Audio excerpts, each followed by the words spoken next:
క్రీస్తునందు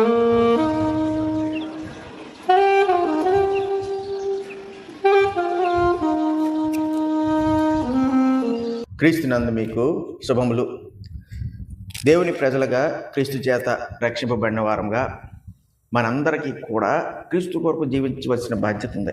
ఎందుకంటే మనం క్రీస్తు కొరకు జీవిస్తున్నప్పుడే తండ్రి అయిన దేవుడు కూడా సంతోషిస్తుంటాడు. తండ్రి అయిన దేవుడు క్రీస్తు ప్రభు మీద గొప్ప భారాన్ని, బాధ్యతను ఉంచాడు. అదేంటంటే అనేక మంది ప్రజలను తన కొరకు కుమారులుగా చేసే బాధ్యతను, కుమార్తెలుగా చేసే బాధ్యతను యేసుక్రీస్తు ప్రభు యొక్క భుజాల మీద దేవుడు ఇచ్చాడు. అందుకే సర్వాధికారం ఆయనకి దయచేశాడు. మనుషుల యొక్క రక్షణ ప్రణాళికను కూడా ఆయనలోనే జరిగించి దాన్ని నెరవేర్చాడు. అలా జరిగించాడు కాబట్టి యేసుక్రీస్తు ప్రభు సంఘాన్ని పోషించి సంరక్షిస్తున్నాడు, అన్ని విధాలా నడిపిస్తున్నాడు, వాళ్ళని కాపాడుతున్నాడు, వాళ్ళకి బుద్ధి చెప్తూ ఉంటాడు, వాళ్ళని సరిచేస్తూ ఉంటాడు. క్రైస్తవులుగా మనం రక్షింపబడిపోయిన తర్వాత మరింత జాగ్రత్తగా జీవించవలసిన వారం. ఎందుకంటే లోకము యొక్క దృష్టి అంతా కూడా మన మీదే ఉంటుంది. మనము లోకములో జరుగుతున్న అపరాధముల చొప్పున మనం జీవిస్తున్నప్పుడు లోకము మన విధానాన్ని, మన మార్పుని ప్రశ్నించే అవకాశం చాలా ఎక్కువగా ఉంటుంది. అలా ప్రశ్నించే పరిస్థితులు ఏర్పడుతున్నప్పుడు క్రైస్తవ్యానికి సమస్యలు, హింసలు కలుగుతూ ఉంటాయి. వీటన్నిటి నుంచి కూడా మనము తప్పించుకోవాలి, వాటన్నిటికీ దూరంగా ఉండాలి. క్రీస్తును మనము స్వేచ్ఛతోనూ శాంతితోనూ మనం ఆరాధించి తండ్రిని మనము సంతోషపెట్టాలి అంటే ఈ క్రైస్తవ జీవితమును సవ్యంగా మనం కొనసాగించుకోవాలి. ఆత్మలో ఎప్పుడూ వర్ధిల్లుచు ఉండాలి. చాలామంది శరీరమందు సౌఖ్యాన్ని ఆశపడుతుంటారు క్రైస్తవులుగా. అంటే ఈ భూమి మీద అవసరమైన వాటిని అడుగుతుంటారు, శరీరంలోకి అవసరమైన వాటిని ఆయన నుంచి పొందాలని ఆశపడుతూ ఆయనకు విజ్ఞాపన చేస్తూ ఉంటారు. ఇవన్నీ కూడా దేవుడు కాదండు. కానీ వీటన్నిటికన్నా ప్రాముఖ్యమైన సంగతి ఏంటంటే దేవుని నామమును అవమానపరచకుండా దాన్ని గణపరిచేటట్లుగా మనం జీవించడం.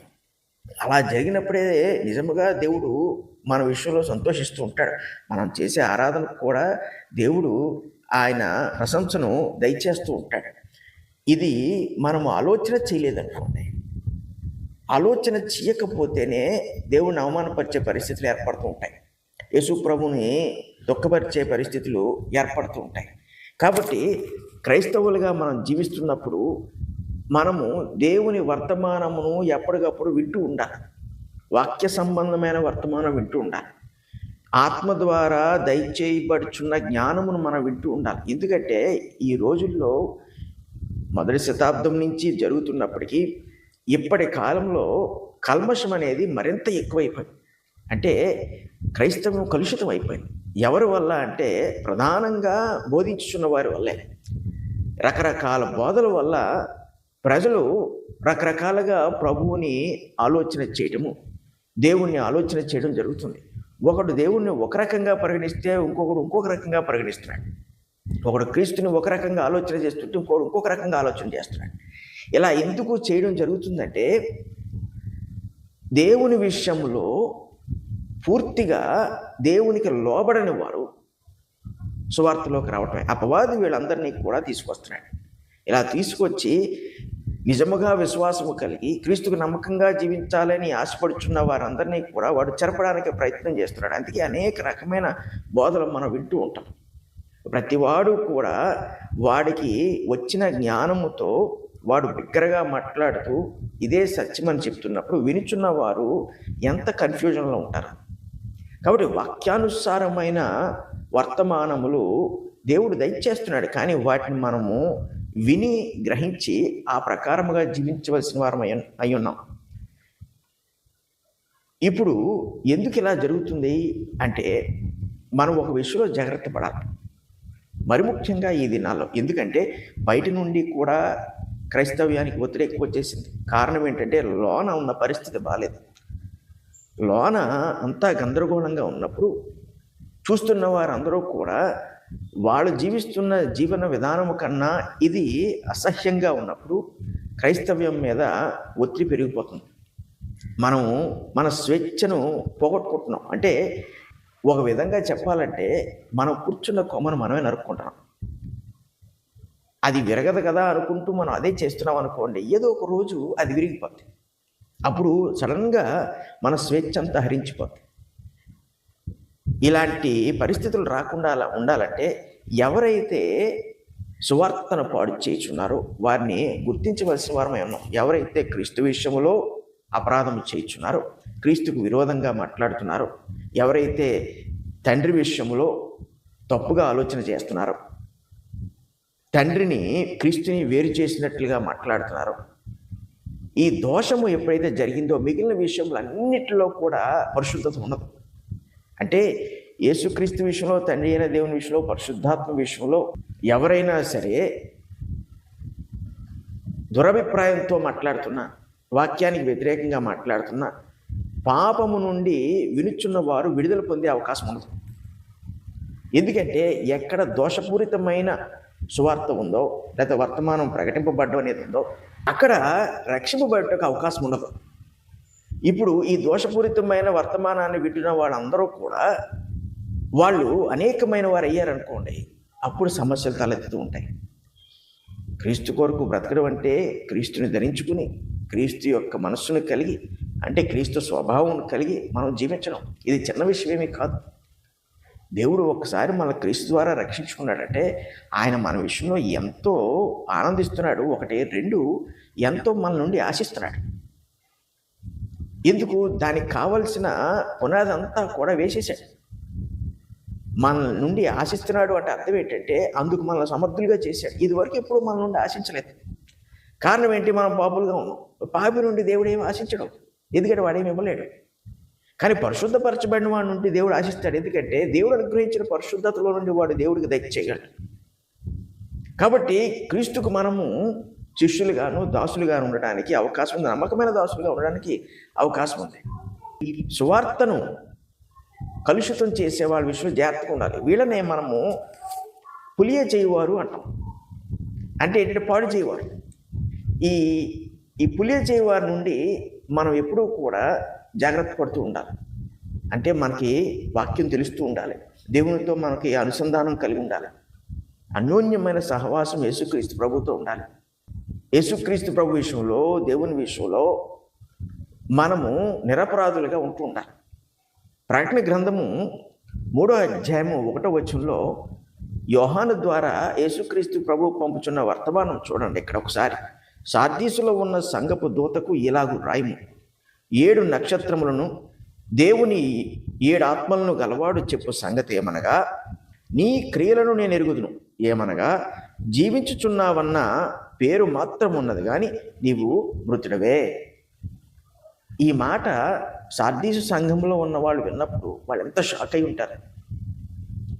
ఒక్కసారి వాళ్ళ జీవితములు ఎంత తారుమారైపోయాయా అని వాళ్ళు అనుకుని ఉంటారు. వీళ్ళందరూ రక్షణ పొందినవారు, క్రీస్తుని నమ్మిన వారు, దేవుణ్ణి ఆరాధించిన వారు, క్రీస్తు కొరకు జీవించాలన్న ఒక మంచి బలమైన దృక్పథాన్ని దేవుడు అనుగ్రహించిన పరిశుద్ధ ద్వారా పొందినవారు. ఇలా పొందిన వారితో ఇప్పుడు ప్రభు మాట్లాడుతున్నాడు.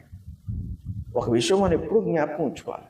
నువ్వు క్రైస్తవుడు అయితే నిన్ను ప్రతి నిమిషము, ప్రతి క్షణము నిన్ను పరిశీలన చేస్తూ నువ్వేం చేస్తున్నావో అనే ప్రతి సంగతిలోనూ ఆయన ఆలోచన కలిగి ప్రతి విషయమును ఆయన పరిశీలన చేస్తున్నాడు అనే సంగతిని మనం ఎప్పుడూ కూడా మర్చిపోకూడదు.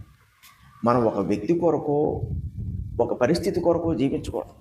యేసు ప్రభు వల్ల మనం రక్షణ పొందామంటే మనము ఈ లోక సంబంధమైన విధానాన్ని కన్నా కూడా ఎత్తైన స్థానంలో ఉన్నామని.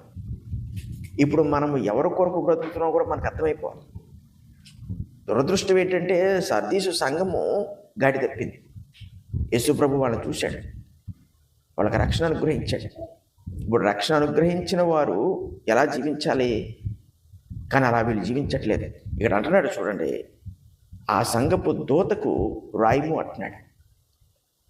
ఈ దూతల గురించి మాట్లాడుతున్నాడు ఇక్కడ. యేసుప్రభు యొక్క ఆధీనములో ఎవరున్నారు అంటే ఈ 7 నక్షత్రములను, దేవుని 7 ఆత్మలు. ఈ 7 నక్షత్రములు అనగానే సంఘముల యొక్క 7 దూతలు, అంటే 7 సంఘాలు కాబట్టి ప్రకటన గ్రంథంలో సంఘానికి ఒక దూత అన్నట్టు.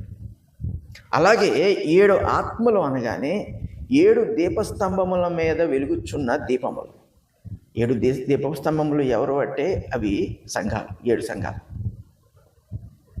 సో 7 సంఘాలు మనకు 1వ అధ్యాయంలో కనబడతాయి. చివరి వచ్చిన అక్కడ వివరిస్తాడు. సో ఇప్పుడు ఒక్కొక్క సంఘానికి ఒక్కొక్క దీపస్తంభం ఉంటే ఆ దీపస్తంభం మీద వెలుగుచున్న దీపం ఆ దీపమునకు రాయమంటున్నాడు. అంటే ఎవరైతే ఆ సంఘములో బాధ్యత కలిగి ఉన్నారో క్రీస్తు విషయంలో, ఎవరికైతే బాధ్యత అప్పగింపబడిందో ఆ వ్యక్తి క్రీస్తు పట్ల బాధ్యత కలిగి జీవించట్లేదు. దేవుడు ప్రతి సంఘములోనూ కూడా ఎవరైతే ఆ సంఘానికి పరిచర్య చేయించున్నారో లేదా సువార్త ప్రకటించున్నారో వాళ్ళ నుండి బాధ్యతను కోరుకుంటాడు. అంటే ప్రకటింపబడుచున్న వారు క్రీస్తుకు వ్యతిరేకముగా ప్రకటించిన, క్రీస్తుకి వ్యతిరేకముగా జీవిస్తున్న వాళ్ళ బోధల్లో మార్పు వచ్చేస్తుంది. వాళ్ళ జీవిత వైఖరిలో విధానంలో మార్పు వచ్చేసినప్పుడు వాళ్ళు క్రీస్తుని గురించి చెప్పే ఈ వర్తమానంలో మార్పులు ఉంటాయి. ఆత్మ సంబంధమైన వర్తమానం ఉండదు, దేవునికి ఇష్టమైన వర్తమానం ఉండదు, శరీర సంబంధమైన వర్తమానం ఉంటుంది. వాక్యాన్ని ఉపయోగిస్తారు కానీ శరీరమందు నెరవేర్చుకునే వాటి గురించే మాట్లాడుతుంటారు, శరీరమందు పొందాలనుకున్న వాటి గురించే మాట్లాడుతుంటారు. క్రీస్తు మహిమను గురించి, క్రీస్తు ఘనతను గురించి, క్రీస్తు సింహాసనం గురించి, సిలువ వేయబడిన క్రీస్తుని గురించి, పునరుత్థానుడైన క్రీస్తుని గురించి, తండ్రి ఎవని యందు ఆనందిస్తున్నాడో వాని గురించి, తండ్రి ఏం కోరుకుంటున్నాడో ఆ కోరిక గురించి వాళ్ళు మాట్లాడలేరు. అంటే సువార్తలో ఉన్న ప్రధానమైన సంగతులను వాళ్ళు తప్పించి మిగిలినవి మాట్లాడుతుంటారు. అప్పుడు ఏం జరుగుతూ ఉంటుందంటే ఇక్కడ చెప్తున్నాడు చూడండి, నీ క్రియలను నేను ఎరుగుదును. ప్రభువుకి తెలియవని మనం ఎవరు అనుకోం, అన్నీ ఆయనకి తెలుసు. బోల్సార్లు వినుంటాం మనం, యేసు ప్రభువుకి అన్నీ తెలుసు, మనం ఏం చేస్తున్నాం అన్నీ తెలుసాయి. కానీ తెలిసినా కూడా ఎందుకు జాగ్రత్తగా జీవించరు సంఘములపై బాధ్యత కలిగిన వారు? ఎందుకు జాగ్రత్తగా జీవించరు అంటే అలక్ష్యము. ఆయన మౌనంగా ఉన్నాడు కదా, ఏమీ జరగట్లేదు కదా, ఎవరికి తెలియట్లేదు కదా. మనుషుల పరంగా లేదా మనుషుల దృష్టితో మనం ఆలోచన చేస్తున్నప్పుడు, ముఖ్యంగా ఎవరైతే వర్తమానమును ప్రకటిస్తున్నారో, యేసు ప్రభు ఏ దృష్టితో వాళ్ళని పరిశీలన చేస్తున్నాడో వాళ్ళ మనసులో ఉంచుకోరు. దాని విషయం వాళ్ళు జాగ్రత్త పడరు. అప్పుడు ఏం చేస్తారంటే క్రీస్తును గూర్చిన వార్తను వాళ్ళు మలినము చేసేస్తూ ఉంటారు, పాడు చేసేస్తూ ఉంటారు. అంటున్నాడు, నీ క్రియలు నేను ఎరుగుతున్నాడు. ఇప్పుడు నేను ఎంత భయపడాలి? నా భార్య, నా బిడ్డల ముందు, నా సంఘం ముందు, నా స్నేహితుల ముందు, నా సహోదరుల ముందు నేను మంచిగా నటిస్తున్నా, ఈ నటన వెనకాల ఉన్న జీవితాన్ని ప్రభు చూస్తున్నాడు. ఒక సేవకుడు ఎంత భయపడి జీవించాలి, దేవునికి క్రీస్తు ఆజ్ఞకు ఎంత లోబడి జీవించాలి, క్రీస్తుని ఎంతగా ప్రేమించాలి, క్రీస్తుకి ఎంత భయభక్తులు కలిగి ఉండాలి. అపోస్తులైన పౌలు అంటాడు, యేసు క్రీస్తు దాసుడను అంటాడు, ఖైదీను అంటాడు. అంటే అర్థం ఏంటంటే అంతగా ప్రభువుకి లీనం అయిపోయాడు. ఆయనకు ఏ రకంగానూ కూడా తన వల్ల చెడపేరు రాకూడదు, ఎవరో చూస్తున్నారని కూడా తను ఎప్పుడు పట్టించుకోలేదు. పౌలు క్రీస్తు చూస్తున్నాడు అని ఒక సేవకుడిగా తన స్థానాన్ని కాపాడుకునే ప్రయత్నం చేశాడు. దేవుడిచ్చిన స్థానం అది. ఈరోజు సేవకుల్లో ఆ భయం లేకపోతే సువార్తను మలినం చేసేస్తారు. మలినము చేస్తున్న వారే సువార్తలోకి వచ్చారు. అలా ఎప్పుడైతే జరుగుతుందో ఇక్కడ అంటాడు చూడండి, ఏమనగా జీవించుచున్నావు అన్న పేరు మాత్రం ఉన్నది కానీ నీవు మృతుడవే. బయటికి రక్షణ ఉందని, లేదంటే మేము క్రీస్తుని ఎరిగి ఉన్నామని, లేకపోతే మాకు సత్యము తెలుసని మనం 100 మందినో 1000 మందినో మనం ప్రభావితం చేయొచ్చు. కానీ ఈయనేమంటున్నాడు చూడండి, నువ్వు జీవిస్తున్నావన్న పేరు మాత్రం ఉన్నదంతే కానీ నువ్వు మృతుడివే. అంటే నీ యందు క్రీస్తు లేడు, నీ యందు ఆయన నియమం లేదు, ఆయన పట్ల నీకు ప్రేమ లేదు. నువ్వు రక్షణ పొందింది ఆయన వల్ల, నువ్వు పాపములన్నింటినీ కూడా కడిగేసుకుంది ఆయన వల్లే. కానీ ఒక సేవకుడు క్రీస్తుకు దాసుడుగా ఉండలేకపోతున్నాడు. సార్దీసులో ఉన్న సంఘపు దూతకు ఈలాగు రాయము అన్నాడు. ఈ సంఘం పట్ల ఎవరినైతే దేవుడు నియమించాడో, ఏ దూతనైతే నియమించాడో ఆ దూతకు రాయమన్నట్టుగా ఇక్కడ అంటున్నాడు, ఏ దీపమైతే ఈ సంఘాన్ని నడిపిస్తుందో ఆ దీపముతో చెప్పంటున్నాడు. అంటే దేవుడు ఏ వ్యక్తినైతే సంఘములో వెలిగించి పరిశుద్ధపరిచి సువార్త కొరకు వెలిగించాడో, ఎవరి నోట నుండి అయితే వర్తమానము రావాలి అని దేవుడు నిర్ణయించాడో లేదా ప్రభువు నిర్ణయించాడో, ఆ వ్యక్తి నోట నుండి రావాల్సిన వర్తమానము రాకపోగా వాడు క్రీస్తుకు విరోధముగా జీవిస్తున్న ఈ పరిస్థితుల్లో ఆ వ్యక్తికి ఇప్పుడు సమాచారం పంపుతున్నాడు యేసుక్రీస్తు ప్రభు. నీ సంగతి అంతా నాకు తెలుసు. సేవకులు చాలా జాగ్రత్తగా ఉండాలి. హఠాత్ పరిణామాలు ఏర్పడితే ఏమీ చేయలేం. భూమి మీద వరద వచ్చిందనుకోండి, ముందుగా గవర్నమెంట్ వాళ్ళు మనకు సిగ్నల్ ఇస్తారు, ఆ పల్ల ప్రాంతాల్లోంచి పై ప్రాంతాలకు వెళ్తాం. లేకపోతే వెంటనే ఒక 5-6 రోజులు కరెంట్ ఉండదంటే దానికి ఏదో సిద్ధపరచుకుంటాం. ఆహారాన్ని షాప్స్లో కొనేసుకుని తెచ్చి ఇంట్లో పెట్టుకుంటాం. ఇలాంటివి చేస్తాం. కానీ ప్రభు వల్ల హఠాత్ పరిణామం కలిగిందనుకోండి, ఎవడు ఏమి చేయలేడు. అది ఒక క్షణకాలంలో అయిపోతుంది.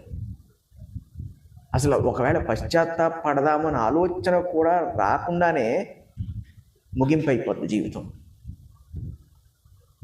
ఎందుకు సేవకులు లేదా బోధించేవారు రెండింతల శిక్షకు గురవుతారని యాకోబు చెప్పాడు. అందరూ బోధకులు కాకుడి అన్నాడు. అందుకే ఇది ప్రతివాడు వాడతాడు. ఇది సత్యాన్ని చెప్పేవాడు వాడతాడు, అసత్యాన్ని ప్రకటించేవాడు వాడతాడు. కానీ అందరూ బోధకులు కాకుడి అని ఎందుకు అంటాడంటే, బోధించేవాడు జాగ్రత్తగా లేకపోతే వాడి మీద ప్రభు దృష్టి అధికంగా ఉంటుంది. ఇందువల్ల ఏమవుతుంది, ఇలాంటి బోధకులు ఉండడం వల్ల క్రీస్తు విషయంలో మలినమైన వార్తను ప్రకటించేవారు ఉండడం, తండ్రి అయిన దేవుని విషయంలో మలినమైన వార్తను ప్రకటించేవారు ఉండడం, వాక్యానికే విరోధంగా చిత్రీకరించేవారు ఉండడం. అంటే ఒక వచనం తీసుకుంటారు, ఇంకొక వచనంలో ఇంకొకలాగా ఉందని చెప్పి వాక్యములోనే తప్పిదం ఉన్నట్లుగా సృష్టిస్తూ ఉంటారు. వీళ్ళు దేవుని వాక్యాన్ని మలినం చేస్తున్నారు. ఇటువంటి వారి సువార్తను లేదా వర్తమానమును మనం వినటం వల్ల మనకి ఏ మేలు ఉండదు. మన రక్షణ రాదు కదా. అసలు రక్షణ అంటే దాని ఉద్దేశం అంటే మనం ఎప్పటికీ మనకు అర్థం కాదు. గలతీయులకు రాసిన పత్రిక 5వ అధ్యాయం 9వ వచనంలో పౌలు అంటున్నాడు చూడండి. ఇది చాలా మంచి మాట. మనం ఈరోజు వర్తమానానికి చాలా సూటబుల్ మాట. ఏమంటున్నాడు, పులిసిన పిండి కొంచెమైనను ముద్దంతయు పులియ చేయను. మనం బాగా తెలిసేది. మనం చాలామంది ఇళ్లలో, అందరి ఇళ్లలో పెరుగు తోడు పెడుతుంటారు. మీకు ఏం చేస్తారు, రాత్రిపూట చిన్న మజ్జిగ చొక్కేస్తారు. అందులో మీరు 1 లీటర్ పాలు వేయండి, 2 లీటర్ల పాలు వేయండి, జస్ట్ చిన్న చొక్కేస్తే చాలు, అందులో పొద్దున పెరుగు అయిపోద్ది. దానికి రుచి మారిపోద్ది, కొంచెం పుల్లడదనం వచ్చేస్తుంది. అలాగే మీరు పిండి తీసుకొని అది పులియని పిండిలో కొంచెం పెట్టారనుకోండి, మిగిలినంతా కూడా కొంతసేపటికి లేదా ప్రొద్దుడికి పులిసిపోద్ది. ఏం చెప్తున్నాడంటే, ఒక్క వ్యక్తి ఇచ్చే మలినమైన సమాచారం వల్ల, కలుషితమైన వర్తమానం వల్ల అనేక మంది కొంతకాలానికి పాడైపోతారు. ఎక్కడో ఒకటి మొదలు పెడతాడు. ఉదాహరణకి యేసు ప్రభు దేవుడు కాదు, యేసు ప్రభు ఆరాధనకు పాత్రుడు కాదు, ఎవడో ఒకటి మొదలు పెట్టాడు ఎక్కడో ఏదో ప్రాంతంలో. అది ఒక 20-30 సంవత్సరాలకి అది ఎంత పెద్దది అయిపోయిందంటే, ఈరోజు అది ఒక పుండులాగా అయిపోయింది, మానని గాయంలా అయిపోయింది. మాటికి విశ్వసించుచున్న వారి మనసులను అది రేపుతుంది, విశ్వసించుచున్న వారి హృదయాలను దుఃఖపరుస్తుంది. అప్పుడే ఖండించుంటే ఆ రోజులో ఉన్న వారందరూ కూడా ఇంత పరిస్థితి వచ్చేది కాదు. కానీ వచ్చిన వాడు వీళ్ళకన్నా జ్ఞానముతోనూ వాక్చాతుర్యముతోనూ వచ్చాడు. అందుకు బహుశా వీళ్ళందరూ కూడా అడ్డుకోలేకపోయారు. ఈరోజు ప్రభు సంఘాల్లో అత్యంత భయంకరమైన సమస్య ఏంటంటే, యేసు ప్రభు గురించి సమస్య ఏర్పడింది. అసలు యేసు ప్రభు గురించే సమస్య ఏర్పడితే ఆ సమస్యను మనం తీర్చుకోలేకపోతే ఎవడు రక్షింపబడతాడు? ఎవరికి రక్షణ ఉండదు. ఎందుకు ఇస్తాడు ఆయన రక్షణ? నువ్వు నీటిలో ములుగుతున్నావు వెళ్ళి, నువ్వు ములగలవు కాబట్టి. కానీ అంతరంగాన్ని ఆయన పరిశుద్ధపరచట్లేదు. అది నీ క్రియల ద్వారా బయటపడిపోతుంది. ఎవరి గురించి మనం మాట్లాడుకుంటే సేవకుల గురించి మాట్లాడుకుంటాం. మీ హృదయాలను, మీ ఆత్మలను దేవునికి మీరు అప్పగించుకోకపోతే క్రీస్తుని గురించి ఇలాగే దుర్లభంగా మాట్లాడుతుంటారు. ఇలా మాట్లాడుతుంటే హఠాత్ పరిణామాలు వస్తాయి. ఈ హఠాత్ పరిణామాల నుంచి ఎవడు మిమ్మల్ని కాపాడలేడు. మళ్ళీ నేను చెప్తున్నాను, యేసు ప్రభు విషయంలో, తండ్రి అయిన దేవుని విషయంలో మీరు గర్వంగాను, అహంకారంతోనూ, శరీర సంబంధమైన స్వభావంతోనూ మీరు వర్తమానములు అందించడం, బోధలు చేయటం వల్ల మీరు ఒక్కరిగా ఉన్నవాళ్ళు అనేక మందిని పాడు చేసేస్తారు. ఇది చివరికి ఎవరు పాడు చేస్తున్నారో, ఎవరు పాడైపోయారో వాళ్ళ మీద పడిపోతుంది. ఎక్కడో ఒక చోటే మొదలవుతుంది. ఇది ఎప్పుడో మొదలైపోయింది. ఇక్కడ పౌలు అంటున్నట్లుగా పులిసిన పిండి కొంచెమేనను ముద్దంతా పులిచి. కనుక విశ్వసించుతున్న వారందరూ, ప్రభు యందు విశ్వాసం ఉంచి ప్రభువుని ఆరాధిస్తున్నవారు, తండ్రిని ఆరాధిస్తున్నవారు, ఇద్దరిని సమానంగా కొలుస్తున్నవారు, పరిశుద్ధాత్మయందు ఆరాధన చేస్తున్నవారు, వీరందరూ కూడా వాళ్ళ విశ్వాసమును కాపాడుకోవాల్సిన వారే ఉన్నారు. కాబట్టి ఈ పులియ చేయువారు ఎవరో అనేది వాక్యానుసారంగా అర్థం చేసుకోవాలి. అంతేగాని గుడ్డివారిలాగా మనం ప్రవర్తిస్తే, దీని జ్ఞానము ఎవరి సొమ్ము కాదు, కానీ దేవుడు ఎవరికి ఇస్తే వారి సొమ్ము. దేవుడు అందరికీ జ్ఞానం ఇవ్వడానికి మనకే తెలుసు. అబద్ధ బోధకులకి, అబద్ధ ప్రవక్తలకి, క్రీస్తు విరోధులకి ఆయన జ్ఞానం ఎందుకు ఇస్తాడు? అపవాది యొక్క యుక్తి, వాక్చాతుర్యం వాళ్ళు పనిచేస్తుంటారు. ఈ సంగతిలో మనం మనసునందు ఉంచుకుని క్రీస్తుకు వేరైపోకుండా, దేవుని చిత్తమునకు వేరైపోకుండా దేవుని యందు జీవించవలసిన వారమై ఉన్నాం. పరిశుద్ధులకు తండ్రి, కృపగల దేవా, మీకు స్తుతులు, స్తోత్రాలు నాయనా. ఇదిగో మరి ఈ ప్రస్తుత పరిస్థితిలో కలుగుచున్న ఈ గొప్ప పరిణామాలను బట్టి మీకు ప్రార్థన చేయించున్నాం నాయనా. వాక్యము, అందులో ఉన్న జ్ఞానము మేము సంపాదించుకుంటూ సహాయం చేయండి. నీవు కోరిన వర్తమానము ఎవరి నుండి అయితే వచ్చినదో వారి వద్దకు మమ్మల్ని నడిపించండి. మేము రక్షింపబడాలని మీరు కోరుకుంటున్నారు కాబట్టి ఆ రక్షణ మేము పరిపూర్ణంగా పొంది,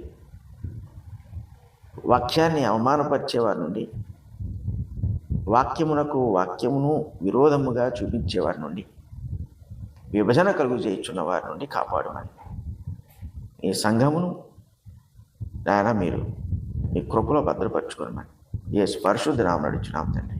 ఆమేన్.